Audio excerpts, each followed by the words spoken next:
Hi friends, मैं हूं doctor Sabiha. Friends, आज हम ऐसी प्रॉब्लम के बारे में जानेंगे जो लगभग सभी एज की महिलाओं में बहुत कॉमन है और हर महिला को कभी ना कभी इस प्रॉब्लम का सामना करना ही पड़ता है। फ्रेंड्स, वो है प्राइवेट पार्ट्स में होने वाले इन्फेक्शन, जिसको हम प्राइवेट गुप्तांग की खुजली या गुप्तांग के इन्फेक्शन के रूप में भी जानते हैं। मेडिकली इसका देखा जाए तो इसको हम वल्वोवेजिनाइटिस के नाम से जानते हैं। वल्वा होता है हमारे बाहर का प्राइवेट पार्ट्स की, एक फीमेल के प्राइवेट पार्ट का बाहर का हिस्सा, और वेजाइना इंटरनल पार्ट को कहा जाता है। जब इन दोनों पार्ट्स में इन्फेक्शन हो जाता है तो उसको वल्वोवेजिनाइटिस कहा जाता है। आमतौर पर इस बीमारी में या इस प्रॉब्लम में ये देखा जाता है कि फीमेल के प्राइवेट पार्ट में बहुत ज़्यादा इरिटेशन होती है, इचिंग महसूस होती है, पेशेंट को यूरिन पास करने में काफ़ी प्रॉब्लम यानी पेन वगैरह भी हो सकता है। इसके साथ साथ कुछ फाउल स्मेलिंग डिस्चार्ज भी देखने को मिलता है और पेशेंट को बैठने में कभी कभी दिक्कत होती है। कभी कुछ केसेस में पेशेंट के एनल रीजन में, यानी कि जहाँ से वो अपनी पुप करता है, वहाँ के चारों तरफ के एरिया में भी इचिंग, स्वेलिंग और इन्फेक्शन देखने को मिल सकता है। तो फ्रेंड्स, आइए जानते हैं कि ये कैसे डायग्नोस होगा। जब भी कोई पेशेंट ये कंप्लेंट लेके अपने डॉक्टर के पास जाता है तो डॉक्टर उनका पेल्विक एग्जामिन करती हैं और ये पता लगाने की कोशिश करते हैं कि इस इन्फेक्शन का मुख्य कारण क्या है। कुछ केसेस में ये देखा जाता है कि वजाइना से होने वाले डिस्चार्ज को लेकर उसको कल्चर के लिए भेज दिया जाता है, या अगर बहुत सीवियर कंडीशंस हैं तो उस एरिया के कुछ टिश्यूज़ को लेकर भी पेशेंट के टिश्यूज़ को लेकर डॉक्टर्स एग्जामिन कराते हैं ताकि सही डायग्नोसिस सही तौर से बन सके। इसके साथ साथ पेशेंट की हिस्ट्री, उसकी लिविंग कंडीशंस, उसका रहने का रहन सहन भी काफ़ी हद तक इस चीज़ को पता लगाने में डॉक्टर की हेल्प करता है। आइए फ्रेंड, जानते हैं इसके कारण क्या है। इस वल्वोवेजिनाइटिस या प्राइवेट पार्ट्स के इन्फेक्शन को ट्रिगर करने में बहुत सारे कारण सहायक होते हैं, लेकिन इसमें मोस्टली देखने को मिलता है कि ये बैक्टीरियल इन्फेक्शन की वजह से भी हो सकता है। बैक्टीरियल इन्फेक्शन के साथ साथ ये इन्फेक्शन यीस्ट इन्फेक्शन, जिसको हम कैनिडा अल्बिकेंस कहते हैं, उसके कारण भी होता है। यंग पेशेंट्स में, यंग गर्ल्स में यूजुअली यही इन्फेक्शन देखने को मिलता है, जिसको हम कैनिडा अल्बिकेंस कहते हैं। इसमें पेशेंट को वाइट कर्डी डिस्चार्ज के साथ साथ इचिंग और डिस्कम्फर्ट फील होता है। फ्रेंड्स, इसके साथ साथ इस प्रॉब्लम का मुख्य कारण वायरस भी हो सकता है, जिसको हम हर्पीज़ या HPV यानी कि ह्यूमन पैपिलोमा वायरस भी कहते हैं। बट ये वाला वायरस यूजुअली सेक्सुअल कॉन्टैक्ट्स के थ्रू ही पेशेंट में ट्रांसमिट होता है, तो ये मैरिड पेशेंट्स को ज़्यादा देखने में मिलता है।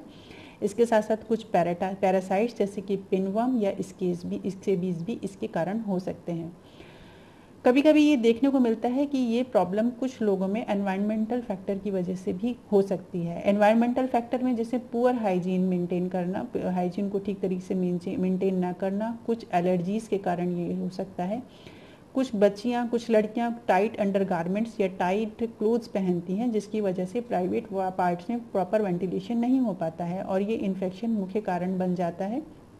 फ्रेंड्स, ज़्यादातर देखा गया है कि यीस्ट का इन्फेक्शन यानी फंगल इन्फेक्शन मॉइस्चर में ही ग्रो करता है और टाइट अंडरगारमेंट्स या टाइट क्लोथ्स पहनने की वजह से प्राइवेट पार्ट्स में प्रॉपर वेंटिलेशन नहीं हो पाता है, जिसकी वजह से वहाँ पर कैनिडिडा अल्बिकेंस की ग्रोथ काफ़ी ईजी हो जाती है।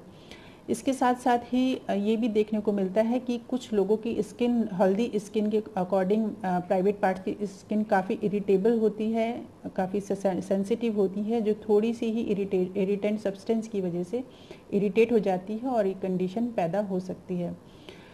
सब कभी ये भी देखा गया है फ्रेंड्स कि कुछ लोग वल्वोवेजाइनाइटिस कुछ केमिकल्स की वजह से भी देखने को मिलता है। जैसे ये देखा गया है कि कुछ सोप्स या फिर फेमिनाइन स्प्रेज या परफ्यूम्स या फिर कुछ केसेस में वेजाइनल कॉन्ट्रासेप्टिव, जिसमें कुछ प्रकार के केमिकल्स प्रेजेंट होते हैं, उनकी वजह से भी ये कंडीशन पैदा हो जाती है। यंग गर्ल्स में, यानी जिनको अभी पीरियड्स स्टार्ट नहीं हुए हैं, जिनकी पुबर्टी एज नहीं आई है अभी, तो ये कंडीशंस देखने को मिलती है, लेकिन इसका कारण ज़्यादातर एस्ट्रोजन लेवल का लो होना होता है।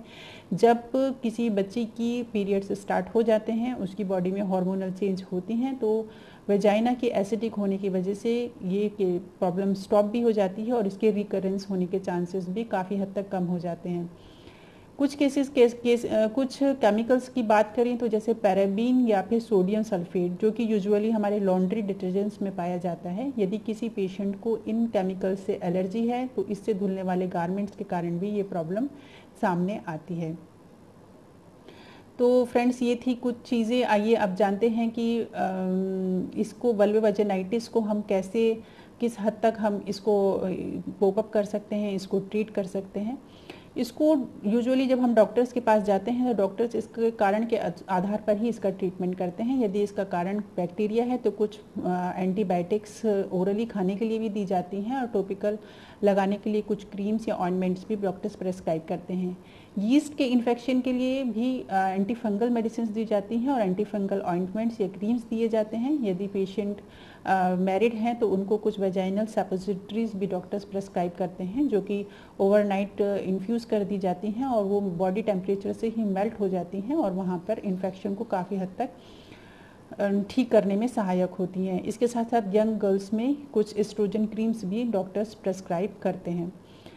सो फ्रेंड्स, आइए जानते हैं कि किन चीज़ों का ध्यान रखना चाहिए ताकि हम इस प्रॉब्लम को काफ़ी हद तक दूर कर सकें।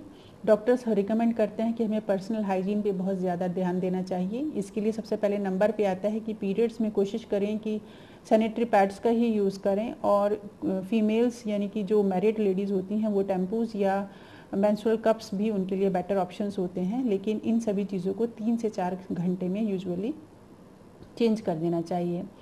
कोशिश करनी चाहिए अंडरगारमेंट्स और कपड़े, अंडरगारमेंट्स कॉटन के पहनने चाहिए और उनको डेली चेंज करना चाहिए, और जहाँ तक हो सके रात में अंडरगारमेंट्स नहीं पहनने चाहिए।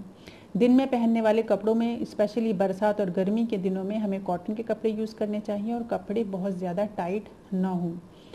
सो फ्रेंड्स, इसके अलावा हम पेशेंट्स को ये भी सजेशन करते हैं कि वो किसी भी तरीके का कोई वेजाइनल परफ्यूम, वेजाइनल वॉश भी डॉक्टर की सलाह पर ही लें, और इस तरह के वॉशिंग पाउडर्स को अवॉइड करें जिनके केमिकल्स से पेशेंट को एलर्जी होती है। कई बार ऐसा देखने में आता है कि अगर पेशेंट को हम कोल्ड कंप्रेस की एडवाइस करें तो उसको पेन में, स्वेलिंग में काफ़ी हद तक रिलीफ मिलता है। इसके साथ साथ सिट्स बाथ भी काफ़ी सहायक होता है इस इन्फेक्शन को लड़ने में। सिट्स बाथ का मतलब हम पेशेंट को एडवाइस करते हैं कि वो एक टब में ल्यूकवार्म वाटर लें और उसमें कोई भी डिसइंफेक्टेंट जैसे बीटाडीन वगैरह डाल के उसमें बैठकर 5 मिनट के लिए सिकाई करें। पेशेंट को ये एडवाइस की जाती है कि जब भी वो टॉयलेट जाएं, यूरिन पास करें तो अपने प्राइवेट पार्ट्स को धोना ना भूलें। प्राइवेट पार्ट्स को धोकर उसको किसी सूती साफ रुमाल से वाइप आउट करें ताकि वहाँ पर मॉइस्चर ना रहे। कोशिश करनी चाहिए कि पेशेंट जब टॉयलेट जाएं तो वहाँ पर फ्लश आउट कर ही टॉयलेट सीट का इस्तेमाल करें, और टाइम टू टाइम अपने प्यूबिक हेयर्स की रिमूविंग भी बहुत इंपॉर्टेंट होती है, उनको भी हमें रिमूव करते रहना चाहिए। So basically friends, hygiene maintain करना ही इसका एक मेन ट्रीटमेंट हो सकता है। इसको बचाने का उपायों में कारगर उपाय हो सकता है। आशा करती हूँ मेरी द्वारा दी गई जानकारी आपको काफ़ी हेल्पफुल हुई होगी। तो मैं आपसे रिक्वेस्ट करती हूँ आप प्लीज़ इस जानकारी को और अपनी फ्रेंड्स में भी शेयर करें ताकि उनको भी अपनी परेशानी का काफ़ी हद तक सॉल्यूशन मिल सके। मेरी वीडियो को लाइक करना ना भूलें, चैनल को सब्सक्राइब करें, बेल आइकन को दबाएं ताकि मेरी और वीडियोस को आपको नोटिफिकेशन मिलता रहे। इसके साथ साथ आई आइकन को दबाना ना भूलें ताकि मेरी और वीडियोस की जानकारी भी आपको मिले। मिलती हूँ अगले नेक्स्ट वीडियो में। बाय।